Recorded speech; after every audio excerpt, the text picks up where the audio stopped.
They do have a timeout. Decide not to use it. Curry, way downtown. Bang! Bang! Oh, what a shot from Curry!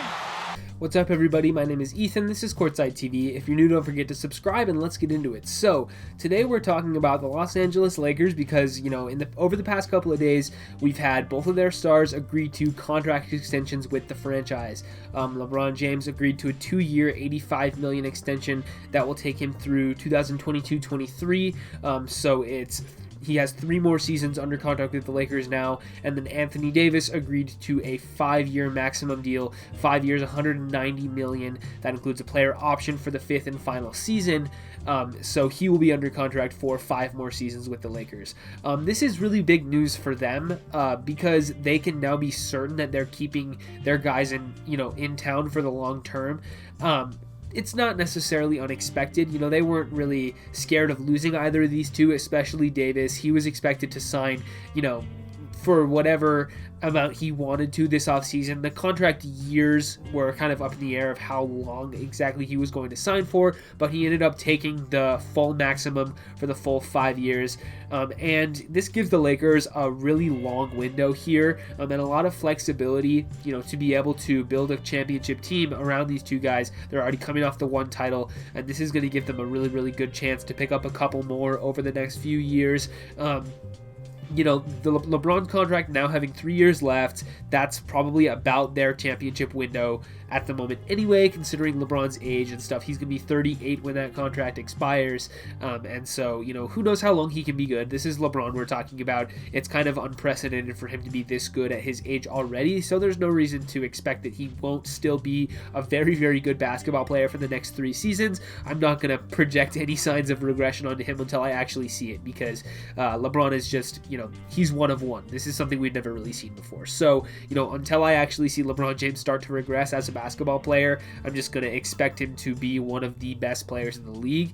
So, he's got 3 seasons left. A lot of people are now speculating on what that means for him playing with his son Bronny, because as we know, that's been something that he's wanted to do over the course of his career. He wants to play with Bronny whenever he's able to come into the NBA, and he is in high school. He will be graduating high school that year.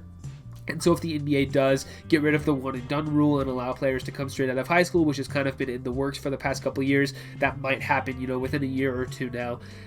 And so, potentially Bronny could come out of high school and enter the draft that season. And then, if LeBron is still really good at that point, whatever team is drafting Bronny is also likely drafting LeBron, basically, because he's going to go to whatever team that is. This is all hypotheticals, but it seems like that's the way it's kind of trending at this point. So that's going to make for a really, really interesting draft because, as good as Bronny might be, is he going to be the first overall pick worthy? Because, as of right now, it doesn't look like he is, on track to be like a top 5, top 10 talent in that class. He's probably good enough to be drafted, but, he's still got a couple years left to really prove it. But if you're also getting LeBron, even at 38 years old, who knows? So that's kind of projecting a long ways into the future, but that's, something to watch there. And then for Anthony Davis, this is a home run of a deal for the Lakers. AD is really, really, really good. He has proven, to be probably a top 5 player in the league this last year. I would probably consider him top 5 at this point. If not, then he's like top 7 at worst, So he's still very good. Only 27 years old, locking him up through the rest of his prime. This is a massive, massive win for the Lakers here, being able to get these 2 guys under contract. And then beyond that, they don't really have anybody else on the books. A lot of their guys are coming off after this year. Looks like they've got KCP, who has 2 years left after this. That third one is non-guaranteed. Montrezl Harrell, who has 2 years. The second one, I believe, is a player option.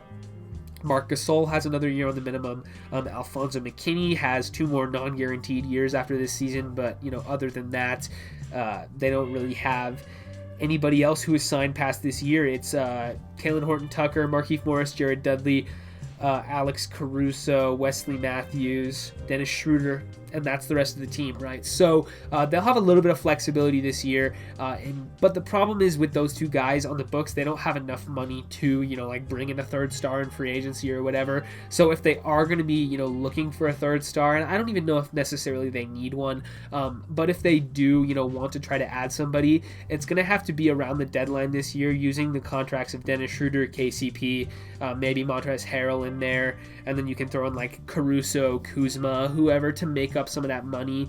And maybe if you have a couple of picks left over, I don't even know if that's really a realistic option. I think they're mostly okay to kind of ride it out with their 2 stars and then a good supporting cast, which is what they had last year, and this year I think that their bench has gotten even better. So this team is, it's going to be rotating around these 2 guys for the foreseeable future. Their title window for the next 3 years is wide open, assuming that LeBron and AD both stay healthy and good, which there's no reason to believe they won't, like I mentioned earlier. The only thing is kind of the injury concern with LeBron getting up there in age. He had that nagging injury the previous season where they missed the playoffs before AD was there, because LeBron had that groin injury that kept him out for a large chunk of the season. And then Anthony Davis doesn't necessarily have a reputation of being super healthy all the time, so that's the only other concern, right? If AD somehow misses time next year, LeBron starts getting dinged up more often as he ages, that would be really the only thing that would keep the Lakers out of title contention.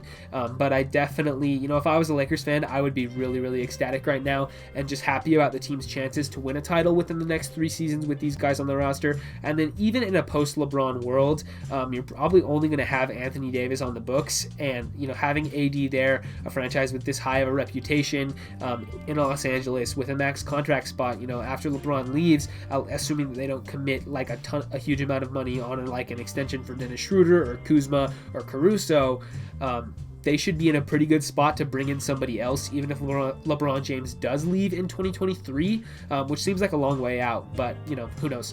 So that's something to kind of keep your eye on. The Lakers potentially looking for another guy to pair with Anthony Davis after LeBron exits eventually, whether that's in free agency or eventually retirement. So we will just have to see how that goes. But signing these 2 guys to massive contract extensions is just, there's no other way to spin it. This is a huge win for the Lakers. They should be really excited about this. And their title window is, they might be the favorites for the next 3 seasons in the NBA just because they have these 2 stars and they've added extra depth around a team that already was really good last year. So that's about all I got for you today on the Lakers signing LeBron James and Anthony Davis, both to contract extensions. Hope you guys enjoyed this one. Like I said at the top of the video, if you're new here, don't forget to subscribe, leave a like, ring the bell if you want to, leave a comment letting me know what you guys think about this move, what this does to the Lakers for their long-term and short-term future. So if you enjoyed this one, let me know down below, and I will see you guys tomorrow.